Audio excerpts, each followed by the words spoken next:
പ്രധാനമന്ത്രി നരേന്ദ്രമോദിയുടെ ഉറ്റ സുഹൃത്താണ് സി ഗ്രൂപ്പിന്റെ മുതലാളി സുഭാഷ് ചന്ദ്ര.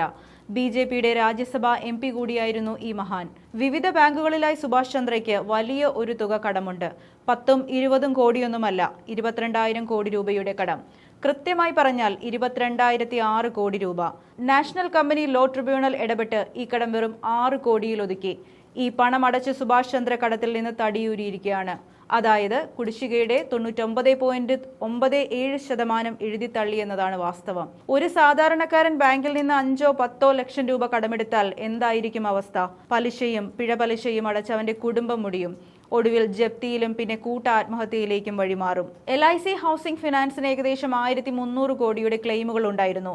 എന്നാൽ സെറ്റിൽമെന്റ് തുകയായി തീർപ്പാക്കിയത് കഷ്ടിച്ച് 38.096 ലക്ഷം മാത്രമാണ്. RTI ഡാറ്റ അനുസരിച്ച് പൊതുമേഖലാ ബാങ്കുകൾ ചെറുകിട വായ്പക്കാരിൽ നിന്ന് 74% വായ്പയും തിരിച്ചുപിടിക്കുന്നുണ്ട്. അതേസമയം 100 കോടിയിലധികമുള്ള കോർപ്പറേറ്റ് വായ്പകളിൽ വീഴ്ചയുണ്ടായാൽ കഷ്ടിച്ച് 15% മാത്രമാണ് തിരിച്ചുപിടിക്കാനാവുന്നത്. ബാക്കിയുള്ള മുതലാളികൾ പൊടിയും തട്ടി രക്ഷപ്പെടും, അല്ലെങ്കിൽ മോദിയുടെ സുഹൃത്ത് എന്ന പേരിൽ 1% തിരിച്ചടച്ച് തടിയൂരും. സാധാരണക്കാരന്റെ നികുതി ഭാരം എത്രയാണെന്ന് ചിന്തിച്ചു നോക്കിയാൽ മതി ഈ കൊള്ളയുടെ വലിപ്പം അറിയാം. GSTയിൽ മാത്രം 18% തുക അധികമായി അടക്കണം. ഇന്ത്യക്കാരനായ ഒരു കർഷകനോ ഒരു ചെറുകിട ബിസിനസ്സുകാരനോ അല്ലെങ്കിൽ ഒരു മധ്യവർഗ വ്യാപാരിക്കോ എപ്പോഴെങ്കിലും ഇത്തരമൊരു കടാശ്വാസം ലഭിക്കുമോ എന്ന ചോദ്യം കാലാകാലങ്ങളായി ഉയരുന്നുണ്ട്. BJP പിന്തുണയുള്ള രാജ്യസഭാ MP ആയിരുന്നു സുഭാഷ് ചന്ദ്ര.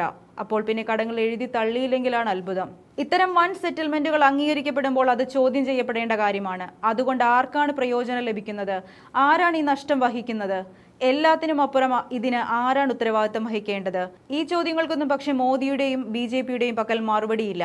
ഇത് ഒരു സെറ്റിൽമെന്റിനെ കുറിച്ച് മാത്രമല്ല, നഷ്ടങ്ങൾ സാമൂഹികവൽക്കരിക്കുകയും അധികാരമുള്ളവർക്കായി പ്രത്യേക അവകാശങ്ങൾ നീക്കിവെക്കുകയും ചെയ്യുന്ന മറ്റെല്ലാ ഡീലുകൾക്കുമെതിരെയും ശബ്ദമുയരേണ്ട സമയം അതിക്രമിച്ചു കഴിഞ്ഞിരിക്കുകയാണ്. ഒരു ബാങ്കിൽ ആവശ്യത്തിന് കയറി ചെല്ലുന്ന സാധാരണക്കാരനോട് എന്ത് സമീപനമാണ് ബാങ്കുകളിൽ നിന്നുണ്ടാകുന്നത്? പണം നിക്ഷേപിക്കുന്നതിന് ചാർജ്, പിൻവലിക്കുന്നതിന് ചാർജ്, കുറഞ്ഞാൽ ചാർജ്, കൂടിയാൽ ചാർജ്. ഈ രീതിയിൽ എന്നെയും നിങ്ങളെയും പോലുള്ള സാധാരണക്കാരെയും പിഴിഞ്ഞുണ്ടാക്കുന്ന പണമാണ് സുഭാഷ് ചന്ദ്രമാർക്ക് ലോണായി ബാങ്കുകൾ നൽകുന്നത്.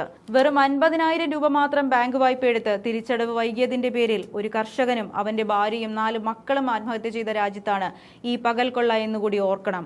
പണത്തിന്റെ തിരിച്ചടവ് മുടങ്ങിയാൽ തുരുതുര ഭീഷണി, കേസുകൾ, വീട്ടിലെത്തി ഭീഷണി, ജപ്തി.